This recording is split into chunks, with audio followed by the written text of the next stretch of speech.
Silakan. Dari tahun berapa Pak sekolah ini didirikan? Sekolah ini didirikan dari tahun 2006. Ya, jadi kebetulan ya, Yayasan Harapan Bangsa ini ya awalnya dibuka ini kan atas nama permintaan masyarakat sekitar. Pada waktu itu di lingkungan SMK Negeri 2 ini belum ada yang namanya SMK yang jurusan teknik.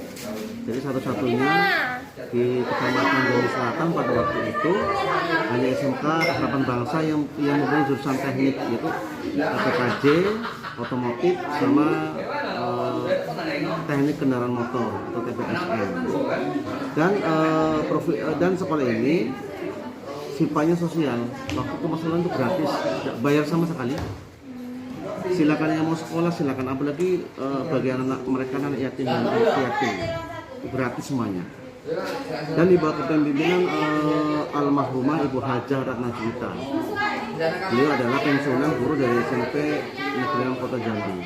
Itu salah satu profil yang SMA Harapan Bangsa ya. Pak, berapa jumlah tenaga pengajarnya Pak? Tenaga pengajar kurang lebih sekitar 20 orang. 20 orang ini ada guru normatif, adaptif, sama produktif. Karena kita kurikulum SMK beda dengan kurikulum sekolah SMA. Kita ada 3 kurikulum, normatif, adaptif, sama produktif. Nah, itu kita 20 orang.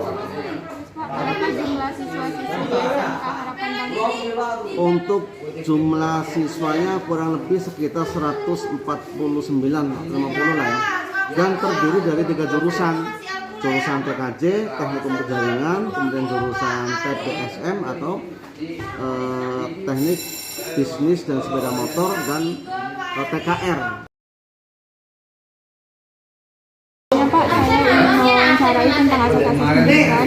Yang pertama, pendidikan asas kemandirian dalam belajar akan menempatkan guru dalam peran utama dalam fasilitator dan motivator.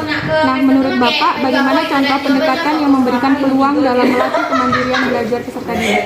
Nah, sekarang sesuai dengan perencanaan oleh Menteri Pendidikan kita itu Nadiem Makarim, bahwa sekarang adalah asas kita adalah merdeka belajar.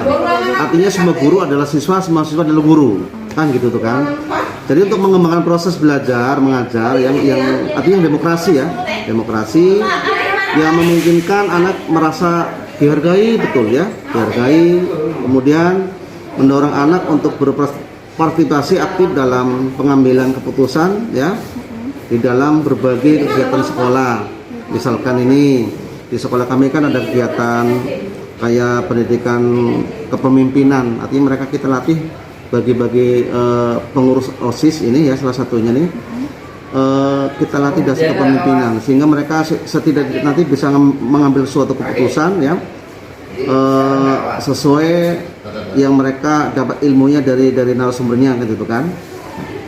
Nah kemudian lagi untuk memberikan kebebasan kepada anak untuk mengeksplorasi ya lingkungan serta mendorong rasa ingin tahu.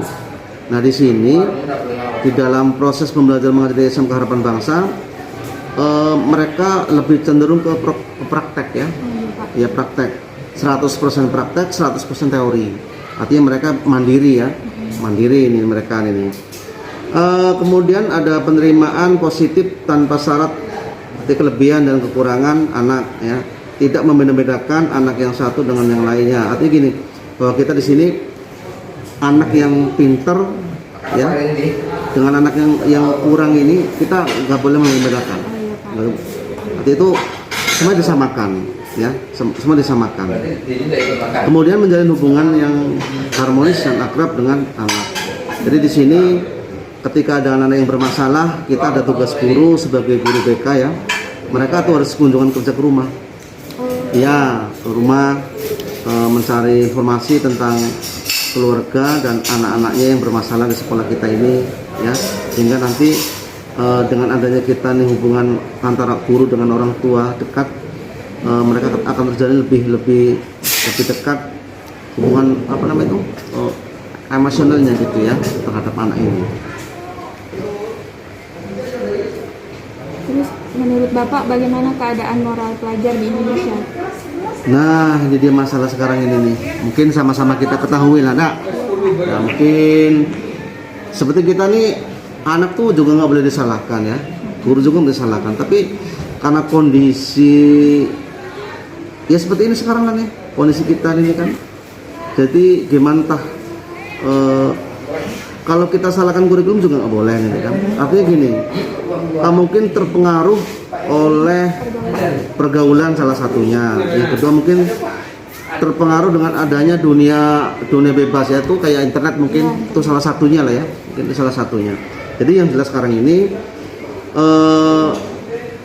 sama-sama kita ketahui, kita lihat kondisi sekarang terutama dengan media elektronik yang kadang mengeksplor berita-berita yang tidak selayaknya kita lihatkan ke anak-anak, tapi ternyata ya karena mungkin keterbukaan gitu ya. Mereka nggak memfilter dulu. Iya, nggak memfilter dulu sehingga mereka tuh ikut-ikutan. Salah satu nggak jauh-jauh lah iklan ya, iklan yang di TV itu tuh kan macam-macam tuh. Kalau bagi anak kecil itu kalau sudah ngeliat iklan itu, contoh ya ada iklan yang memang bagus sih, ini bagus iklan itu tuh. Cuman ketika ada anak kecil yang melihat iklan tersebut mungkin Pak ini ada harus beli ini sesuai dengan apa yang mereka inginkan ya, yang mereka lihat ya iklan tersebut ini kan. Terus Pak, usaha apa yang Bapak lakukan jika ada anak didik yang menghadapi kesulitan dalam pelajarannya? Oh, kita ini otomatis mereka harus kita sistem pendekatan kita nih. Mereka kita arahkan, kita pertanyakan kepada mereka apa permasalahannya. Sekarang kan banyak banyak faktor nih kan. Apalagi daring Pak. Apalagi daring ini kan banyak faktor. Mungkin kalau bagi tidak semua siswa dan orang tua mempunyai akses internet, sehingga kita di sini agak susah mantau ini kan, agak susah mantau. Mungkin itulah salah satu kendala kita belajar dengan daring ya. Itu salah satu kendala kita. Contoh, apalagi rata-rata kondisi kami ini di SMK Harapan Bangsa ini, mereka rata-rata dari jauh-jauh dari desa dusun rata-rata nih, dari Tangkit, dari Muarajambi sana ya.